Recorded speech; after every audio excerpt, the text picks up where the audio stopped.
Oh my god, you guys, she's gone. Erika Kirk, the untouchable queen of the red carpet, the woman who built an empire on flawless smiles and billion-dollar connections, just fled the country in the dead of night, and the reason will make your jaw hit the floor.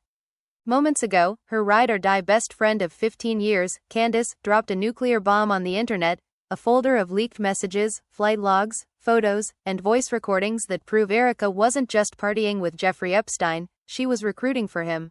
Young, beautiful, ambitious girls handpicked by Erika herself, lured with promises of modeling contracts, luxury trips, and once-in-a-lifetime opportunities.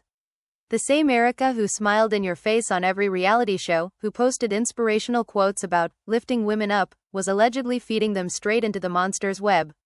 Right now, private jets are being tracked leaving Teterboro. Erika's phone is off. Her security team has vanished. Her own mother just posted a tear-stained video begging her to come home before it's too late. Meanwhile, Candace is live on Instagram, mascara running, screaming through sobs, "I can't carry this secret anymore. She threatened my family if I ever talked." The internet is exploding. #Erika fled is trending worldwide. Fans who defended her for years are burning her merch in their driveways. A-listers who vacationed on her yacht are deleting photos faster than you can blink. But here's the part that's going to keep you up all night. Candace didn't just leak the evidence. She says there's more, much more, names, dates, videos, and one final bombshell that could bring down half of Hollywood. This isn't just a scandal. This is the fall of an empire. And baby, the cameras are rolling. Stick around, because what happens in the next 48 hours is about to rewrite everything you thought you knew about Erika Kirk. You're not going to believe your eyes. It all exploded on a quiet Tuesday night when Candace, the woman who had been Erika Kirk's ride-or-die best friend for 15 long years, finally broke her silence. She went live on Instagram, her face streaked with fresh tears, her voice shaking like a leaf in a storm. "You guys, I cannot carry this weight anymore," she sobbed right into the camera. "Erika Kirk has been recruiting for Jeffrey Epstein for years, and I have the proof, the evidence, the messages, the photos, everything that proves she was not just a guest at those nightmare parties. She was the one luring innocent girls in with promises of fame and fortune." The live stream hit 100,000 viewers in under 4 minutes, and the comments section turned into pure chaos. "How could she do this to us?" typed one devastated fan who had followed Erika for a decade. Another wrote, "I donated to her women's foundation last year. This is sickening." Candace did not hold back. She started flashing screenshots across the screen. "Look at this text from Erika herself. Hey bestie, found 2 perfect ones, both models, super eager for the island trip. Make sure they bring nothing but smiles and bikinis." The reply from one of Epstein's inner circle reads, "Send them, my jet will be waiting." The timestamps matched perfectly with flights that left from Teterboro straight to Little St. James, and Candace was not stopping there. She played an actual voice recording. Erika's unmistakable sultry laugh filled the air. "Don't worry darling, these men are powerful. They will open every door for you. Just be sweet and compliant. Your career will explode after this." The young voice on the other end sounded nervous, but Erika pushed harder. "Trust me, I did it, and look at me now baby, I am on top of the world." The betrayal cut like a knife. Candace explained between sobs that she had confronted Erika 6 months earlier in a private hotel suite in Los Angeles. "You are destroying lives," she had screamed at her then best friend, and Erika had turned ice cold with that famous smile. "If you breathe a word about this, your little sister will never work in this town again, and your parents will lose everything. I have the connections." Remember, that threat had kept Candace quiet until now, but the guilt had eaten her alive every single night. While Candace poured her heart out on live, Erika Kirk was already spiraling in her sprawling Beverly Hills mansion. According to staff who later spoke out, she was pacing the marble floors in her silk robe, screaming at her assistant, "Where is the jet? I need it fueled now. We are leaving before sunrise." Her hands shook as she tossed designer clothes into suitcases, Gucci, Prada, Chanel, everything just thrown in like trash. The once poised reality star who had graced 1,000 magazine covers was now a frantic mess, her makeup smeared, her hair wild. She grabbed her phone and dialed her lawyer. "Get the best team money can buy," she hissed. "I don't care if it costs 10 million. This cannot touch me." But the lawyer warned her on speakerphone. "Erika, the evidence Candace just dropped is devastating. Flight logs, bank transfers, voice notes, it's ironclad. You need to turn yourself in." The call ended with Erika throwing the phone across the room, shattering a crystal vase. Her own mother could not stay silent either. She posted a tearful video from her kitchen in Connecticut. "My baby girl, please come home. Whatever you have done, we can face it together as a family." The video racked up millions of views in minutes and split the Kirk family right down the middle. Erika's sister defended her publicly on her stories. "This is all lies. Candace is jealous because Erika cut her out of the business deals." But behind closed doors, the family was screaming at each other in their group chat. "How could you raise a monster?" the brother texted their father while the mother begged everyone to stay calm. The emotional stakes stakes were sky high, with relatives choosing sides and old family secrets bubbling up under the pressure. Friends who once partied on Erika's famous yacht were deleting photos faster than the speed of light. One A-list singer posted a cryptic message, "Birds come home to roost," then deleted it within seconds. Another actress who had been Erika's +1 at the Met Gala last year went on a podcast that very night. "I always felt something was off when she invited us to that private island," she said, her voice trembling, "but I never imagined it was this dark." The industry was turning on her in real time, and the fans were even more brutal. They started live streaming themselves burning Erika Kirk merchandise, hoodies, perfume bottles, even autographed photos going up in flames with signs that read "Traitor" and "Recruiter exposed." But here is where the first insane twist hit. Just as Erika was rushing out her front door, security cameras caught a black SUV pulling up and a mysterious envelope being dropped at Candace's doorstep. Inside were USB drives labeled "For Your Eyes Only." When Candace opened them on her next live, the room went dead silent. Videos from the island parties showed Erika in a white linen dress laughing as she introduced wide-eyed girls to gray-haired men in suits. "Look at this one," she whispered to a young hopeful. "This is your big break, do not blow it." The camera caught Erika winking at the lens like she knew she was untouchable. The crowd watching Candace's live lost their minds. "This is not just recruiting, this is trafficking," one viewer commented, and Candace nodded through her tears. "Exactly, and there is so much more where this came from." Erika, however, was already speeding toward Teterboro Airport, her convoy of blacked-out Escalades weaving through traffic with paparazzi helicopters buzzing overhead. She boarded the private jet with oversized sunglasses hiding her eyes, but sources on the tarmac said she was crying as the door closed. The jet took off into the night sky, destination unknown. Some say Dubai, others whisper a hidden villa in the Caribbean, but everyone agreed Erika Kirk had fled like a criminal, leaving behind her empire, her family, and a mountain of shattered lives. The emotional conflicts ran deeper than anyone could imagine. Erika's ex-boyfriend, a pro athlete who had once proposed to her, called her mid-flight. According to leaked logs, "How could you drag me into your sick world?" he yelled. "You took me to that island twice. You knew what was happening." Erika fired back, "You enjoyed the perks, so do not play innocent now." The argument escalated, with him threatening to go public and her begging him to stay quiet for old time's sake. The personal stakes for everyone involved were through the roof: careers, marriages, reputations, all hanging by a thread. Back in Los Angeles, Candace was receiving death threats and love messages in equal measure. Her husband stood by her side holding her hand on the next live. "We are scared, but we have to do the right thing," he said, his voice steady. Victims' rights groups started reaching out, promising protection and a platform to tell the full story. One advocate appeared on morning television saying, "Candace is the hero we needed. This could crack open the entire Epstein network wide open." The media was in a frenzy, every outlet scrambling for exclusives, insiders leaking more details by the hour.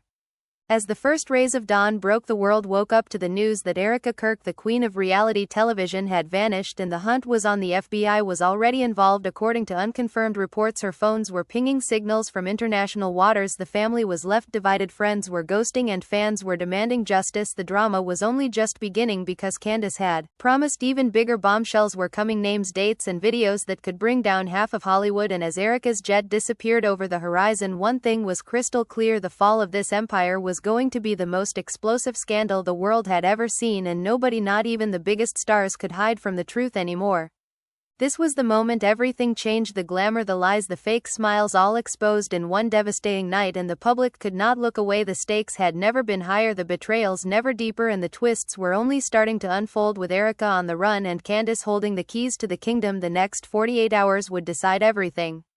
As the private jet sliced through the dark sky, Erika Kirk sat alone in the cream leather seat, staring out at nothing, her oversized sunglasses still on even though the cabin lights were dim. She clutched a single burner phone in her manicured hand, the one she had grabbed from a hidden drawer in her mansion just hours earlier. No one knew this number, not even her mother, not her lawyer, not Candace. She typed a frantic message to an encrypted contact labeled "Only Island Friend, where can I go safe?" The reply came almost instantly: "Monaco or the Maldives, both have no extradition for now, but move fast, they are already looking." The words blurred as tears finally spilled over. She wiped them away, roughly smearing what was left of her mascara. This was not how it was supposed to end. She had built everything so carefully: the reality shows, the brand deals, the charity galas, all designed to make her look like the ultimate empowered woman, the one who lifted other women up. Now the whole world knew the truth, or at least part of it, and the part they did not know yet was even worse.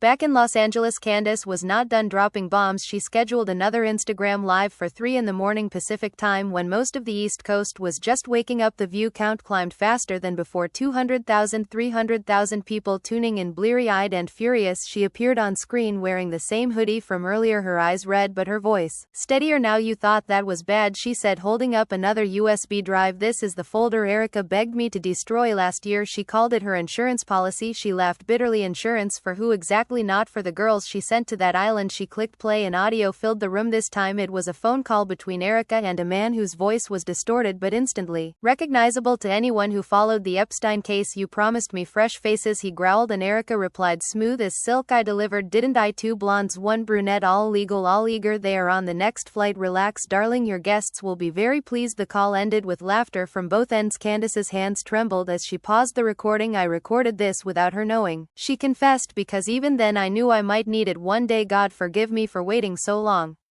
The reaction online was apocalyptic. Twitter, now called X, crashed twice in an hour from the sheer volume of posts. Hashtag Erika Recruiter, hashtag Candace Hero, hashtag Epstein Files trended globally. Celebrities who had once liked Erika's posts were being dragged one by one. A famous talk show host who had interviewed Erika multiple times posted, I had no idea, I am sick to my stomach, then went radio silent. A supermodel who had been on that same yacht posted a single black square with the caption, prayers for the victims. No one knew if she was talking about Erika or the girls, but the implication hung heavy. Fans started doxing anyone even remotely connected to Erika, old assistants, publicists, even the florist who did her events, addresses, phone numbers. Everything flooded the internet in a wave of righteous rage.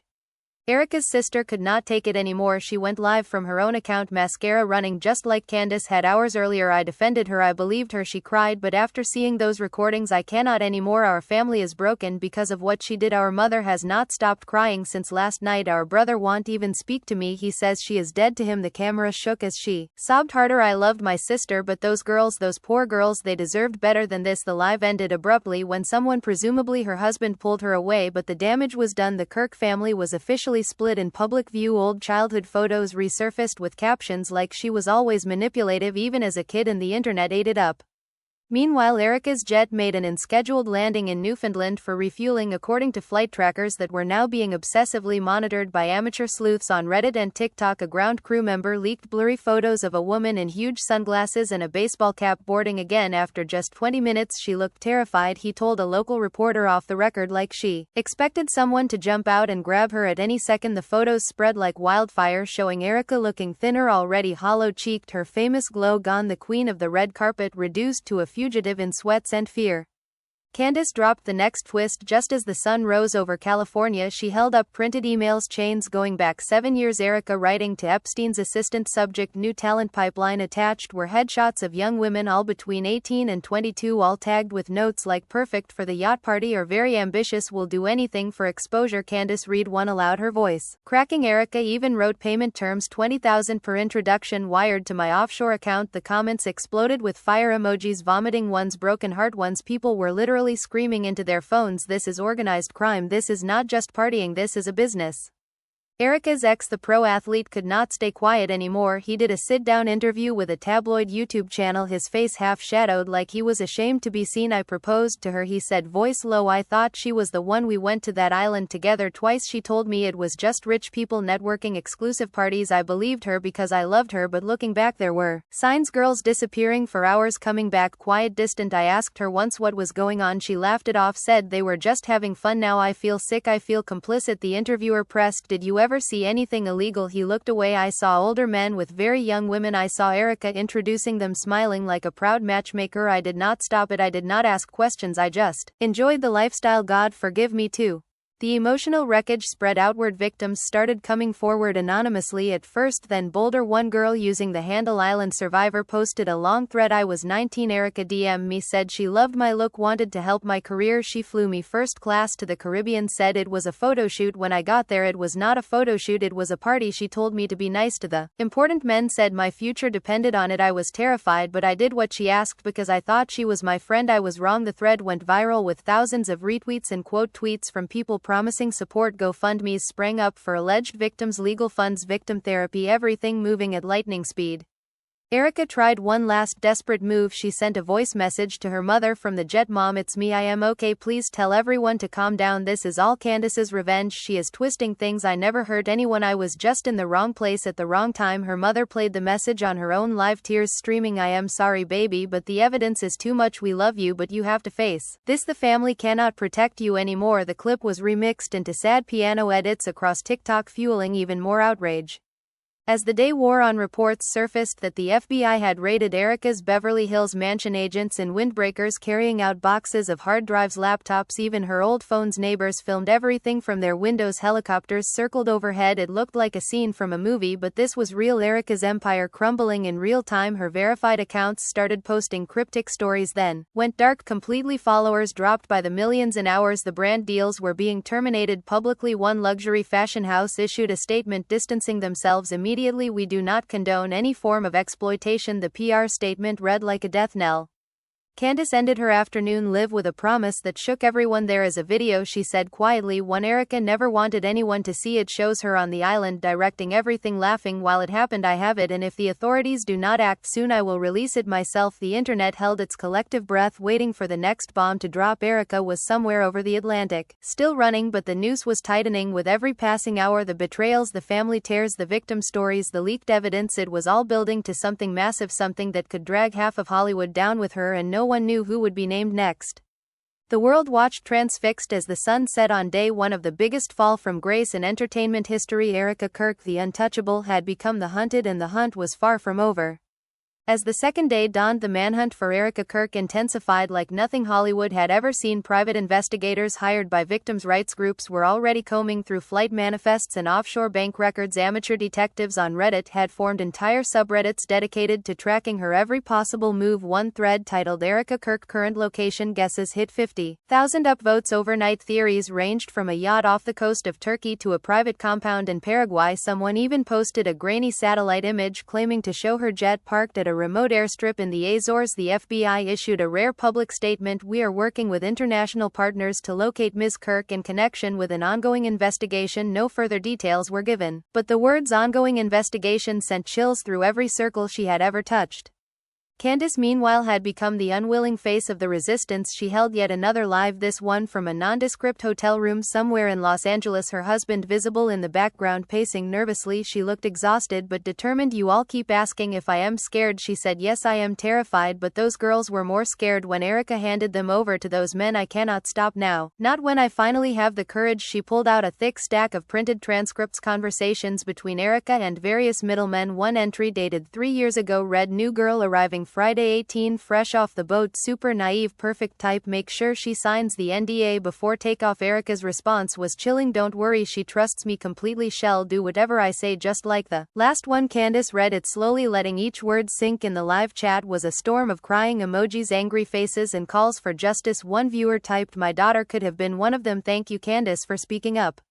The personal toll on Candace was brutal. Death threats poured in by the thousands, anonymous accounts promising to silence her forever. Her family had gone into hiding at an undisclosed location. Her sister posted a single story, I am proud of you but please stay safe, we love you. The support from strangers was overwhelming. GoFundMe campaigns raised over $2 million in 24 hours, earmarked for legal fees, security, and therapy for Candace and any victims who came forward. Celebrities started speaking out cautiously at first, then more boldly. A famous director who had once cast Erika in a cameo posted, I worked with her once, she seemed charming but there were always whispers, I ignored them to my shame. Another actress, a former friend, posted a long caption, I cut contact with Erika 2 years ago after she tried to introduce me to some very creepy people at a party. I thought it was just networking gone wrong, now I know better. I am so sorry to every woman she hurt. Inside the Kirk family, the fractures deepened. Erika's mother checked into a private wellness retreat after suffering what sources called a severe emotional breakdown. Her brother, the quiet one who had always idolized Erika, went on a podcast. No one expected him to do it. His voice cracked as he spoke. She was my big sister. She protected me from bullies growing up. She bought me my first car. She told me, dreams come true if you work hard, but now I see she was selling other people's dreams to monsters. I don't know who she became or if she was always like this, but I can't forgive her. Not yet, the host asked gently, do you think she'll turn herself in? He shook his head, I don't know, but if she doesn't, the guilt will destroy what's left of our family.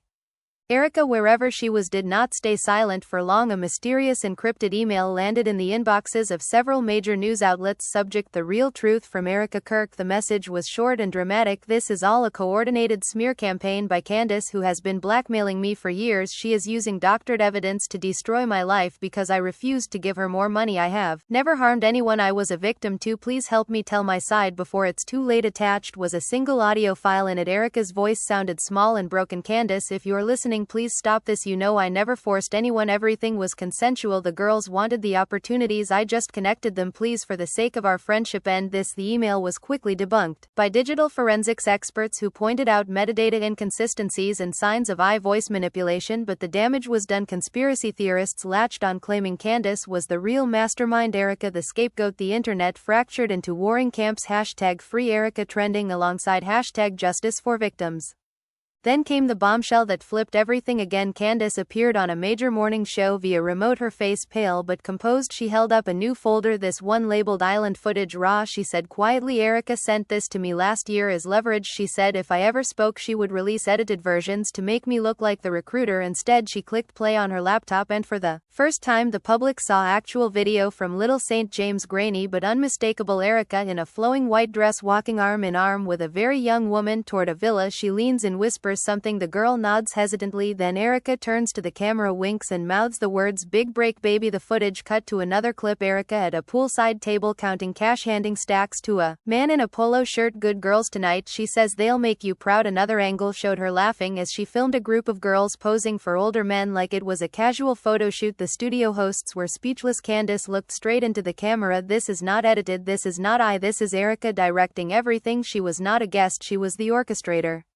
The reaction was immediate and volcanic. Protests formed outside what used to be Erika's favorite restaurants. Fans who once waited for her autograph now held signs reading "Recruiter, not Queen." Victims' rights organizations held press conferences promising class action lawsuits against anyone connected to the Island network. Names started dropping. Other reality stars, other models, other influencers who had been on those trips suddenly lawyered up and went dark. One former co-star from Erika's old show posted a tearful video. "I was there once. She invited me, said it would change my life. I left early because it felt wrong. I should have said something sooner. I am so sorry." Erika's lawyer finally broke his silence in a carefully worded statement. "My client maintains her innocence and is cooperating with authorities from an undisclosed location. Any claims of recruitment or trafficking are categorically false and will be vigorously defended in court." But the statement rang hollow as more leaks emerged. Bank records showing regular transfers from Epstein's accounts to Erika's shell companies labeled consulting fees, flight manifests with her name listed as escort coordinator, even a handwritten note found in a raided storage unit that read "Girls for weekend, 20K each, call EK." The handwriting matched samples from Erika's old thank you cards. As night fell on day 2, reports surfaced that Erika's jet had landed in a small private airport in Portugal. Authorities were waiting, but the plane was empty, luggage gone, no trace of her. She had slipped away again, perhaps on a boat, perhaps on another aircraft. The trail was going cold, but the evidence was mounting hotter than ever. Candace ended the day with one final post on Instagram: "To every woman who was hurt by her, I am sorry. It took me so long, but I am here now and I won't stop until justice is served." The comments were flooded with hearts and thank yous. The world was watching, holding its breath, waiting for the next twist in what had become the most explosive downfall in entertainment history. Erika Kirk was still running, but the walls were closing in, and the truth, no matter how ugly, was finally coming into the light. As the third day of the scandal broke, the tension reached fever pitch. Erika Kirk's disappearance had morphed into a full-blown international incident. Interpol issued a red notice, not for arrest yet but for urgent location assistance, citing serious allegations of human trafficking and conspiracy. Sources close to the investigation whispered that sealed indictments were already prepared in New York, waiting only for her to be found. The media frenzy hit new levels with 24-hour coverage, split-screen debates, former prosecutors versus celebrity defenders screaming over each other. One pundit yelled, "This is bigger than Weinstein. This is Epstein level with a reality TV twist." Another shot back, "She's being framed by a jealous ex-friend." Look at the inconsistencies in the metadata. The public was divided, but the momentum was swinging hard against Erika. Every new leak, every new victim story chipped away at whatever sympathy remained. Candace, who had barely slept in 48 hours, went live again, this time from what looked like a safe house. Plain white walls, no windows, her security detail visible in the background. For the first time she wore no makeup, her hair in a messy bun. She looked raw but unbreakable. "Today I have to show you something," she said, her voice barely above a whisper, "that will change how you see everything." She held up her phone and played a video that had been sent to her anonymously just hours earlier. It showed Erika not on the island but in a luxury hotel suite in Dubai. 2 years prior she was on a video call with a group of men, one face blurred but the voice unmistakable, belonged to a high-profile European financier. "You said you could deliver 10 by next month," the man said, sounding impatient. Erika leaned into the camera, smiling that $1 million smile. "Darling, I can deliver 20 if the price is right. These girls are hungry for fame. They'll do anything. Just make sure the payments hit my account on time." The call ended with laughter and a promise of more to come. Candace paused the video, her eyes filling with tears. This wasn't a one-time thing, she whispered. This was her business model. Her empire was built on selling dreams and delivering nightmares. The video spread like wildfire. Within minutes it was being dissected frame by frame on every platform. Experts confirmed the geolocation data matched Dubai. The voice analysis matched previous recordings of the financier, who immediately lawyered up and issued a denial through his PR team, but the damage was irreversible. Sponsors that had stuck by Erika through the first waves of accusations started dropping like flies. Her skincare line announced an indefinite pause. Her perfume was pulled from shelves. Luxury brands that once begged her to walk their runways now pretended she never existed. One fashion editor tweeted anonymously, "We always knew something was off with her entourage. Too many NDAs, too many young girls coming and going. We stayed quiet because business is business." Not anymore. Erika's mother reappeared after her brief retreat. She did a sit-down interview with a major network, her face swollen from crying, her hands shaking as she held a tissue. She spoke directly to the camera. "My daughter was always ambitious. She wanted the world and she got it, but somewhere along the way she lost her soul. I don't know when it happened. Maybe when the money started rolling in, maybe when the fame blinded her, but I raised her better than this." To the families of the girls she hurt, "I am so deeply sorry. We failed you as a society. We failed those girls and I failed my own child." The interview ended with her breaking down completely. The clip became the most shared video of the day, remixed into montages set to haunting music, fueling even more public outrage.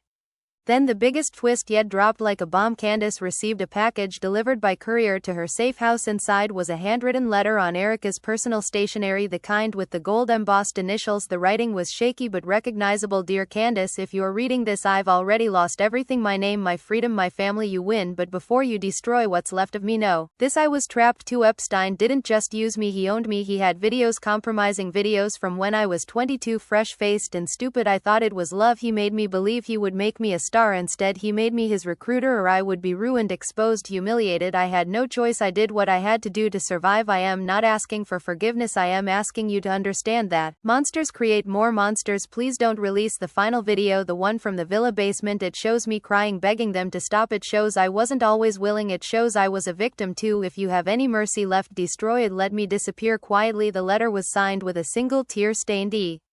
Candace read the letter aloud on her next live, her voice breaking at every line. When she finished she looked straight into the camera. "I am not destroying anything," she said firmly, "because the truth isn't selective. The truth doesn't pick sides. If she was a victim once, that doesn't erase what she did to dozens of others later. I am sorry, Erika, but your pain doesn't cancel theirs. The decision isn't mine anymore. It's in the hands of the authorities now." She held up the letter. "This will be turned over today along with everything else. No more secrets."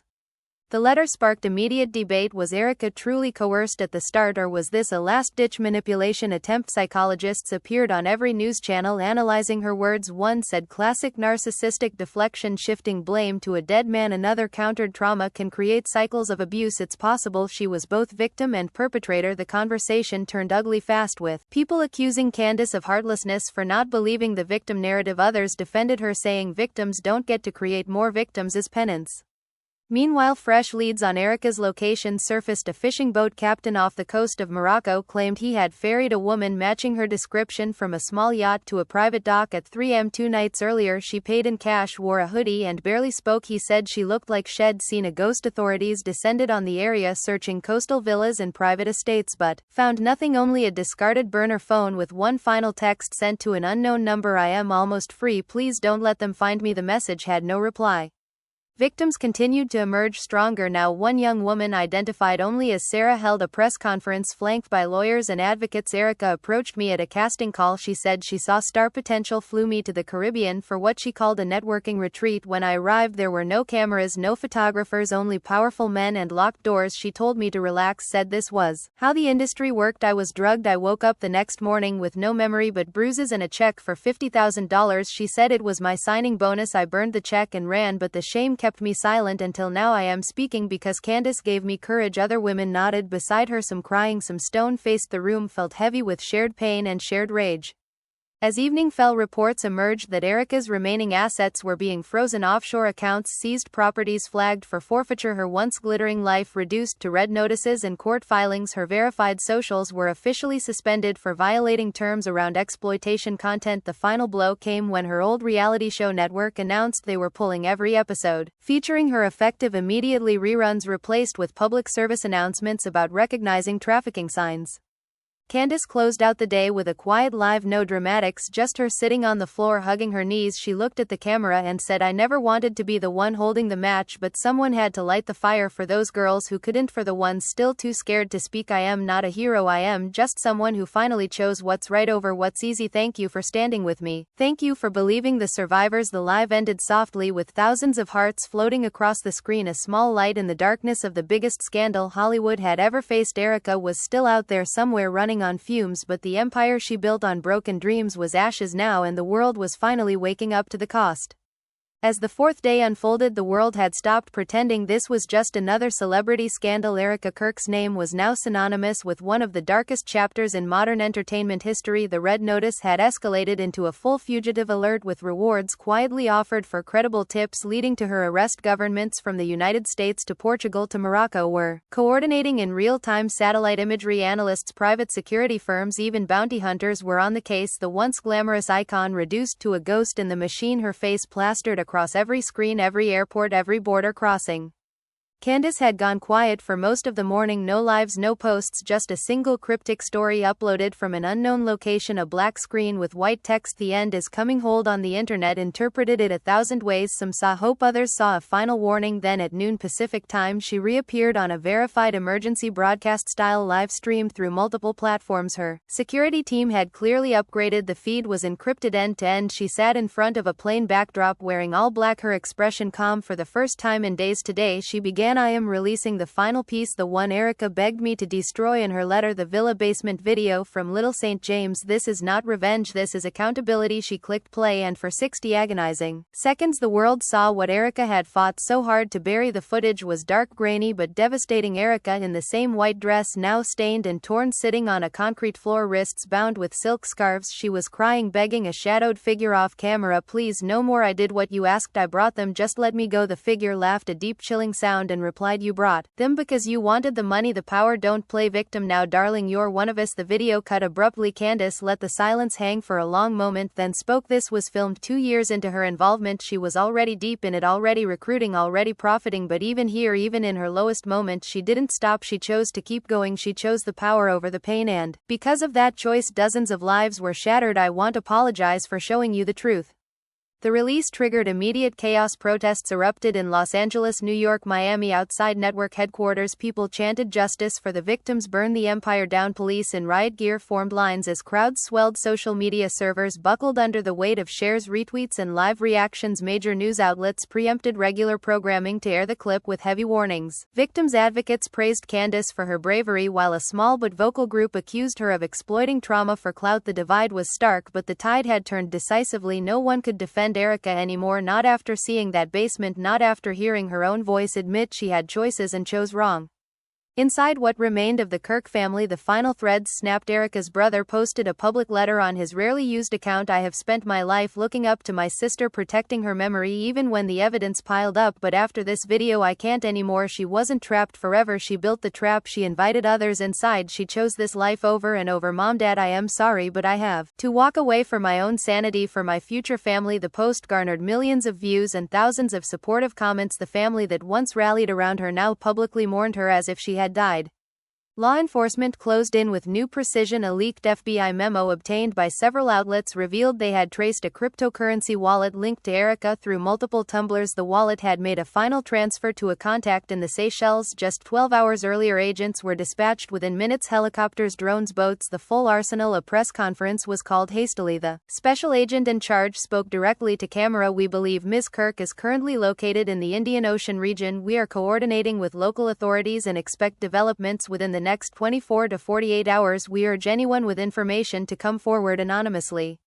As the sun set on what felt like the longest week in history, more victims stepped into the light, not just online but in person. A group of 8 women held a joint press conference outside the federal courthouse in Manhattan, their faces partially shadowed for safety but their voices strong. We were told we were special. We were told this was our big break. Erika Kirk looked us in the eye, smiled that famous smile and said, "Trust me, this will change everything." It did change everything, but not the way she promised. Today we stand together not as broken girls but as survivors, demanding accountability not just for her but for every powerful person who looked the other way, who partied on that island, who accepted the introductions. We are not going anywhere.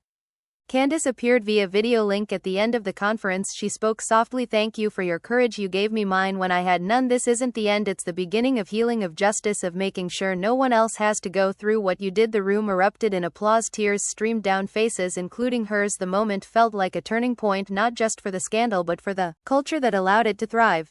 Erika, wherever she was, had run out of places to hide. Reports trickled in of a woman matching her description spotted on a small atoll near the Maldives. Then nothing. The trail went cold again, but this time it felt final, like the world had exhaled and decided she could run forever, but she would never escape the truth. Her empire was dust, her name poison, her legacy a cautionary tale whispered in casting rooms, green rooms, and late-night conversations for years to come. The fall of Erika Kirk was complete, not with a dramatic arrest on live television but with the slow, relentless exposure of every lie, every smile, every promise she had ever made. The glamour cracked, the facade shattered, and what remained was raw, ugly, and undeniable. The lesson etched into the collective memory of a generation: never again would blind ambition excuse moral rot, never again would power protect predators behind pretty faces. And so the story that began with a frantic late-night live stream ended not in triumph or tragedy alone but in a hard-won reckoning, one that left scars on everyone it touched, but also a flicker of hope that truth, no matter how delayed, no matter how painful, could still win. You made it to the end of this insane saga, and if your jaw has been on the floor the whole time, you're not alone. Hit that like button if this drama had you glued to your screen. Subscribe right now and turn on notifications, because trust me, when more bombs drop you do not want to miss it. Drop your thoughts in the comments below. Do you think Erika will ever be caught? Do you believe she was ever truly a victim or just playing one at the end? Whose side are you on? Candace's? The victims are still holding out for Erika's version. Let me know down there and tell me what you think happens next, because this story isn't over until justice is served. I'll see you in the next one. Stay woke, stay safe, and never stop questioning the people at the top. Peace.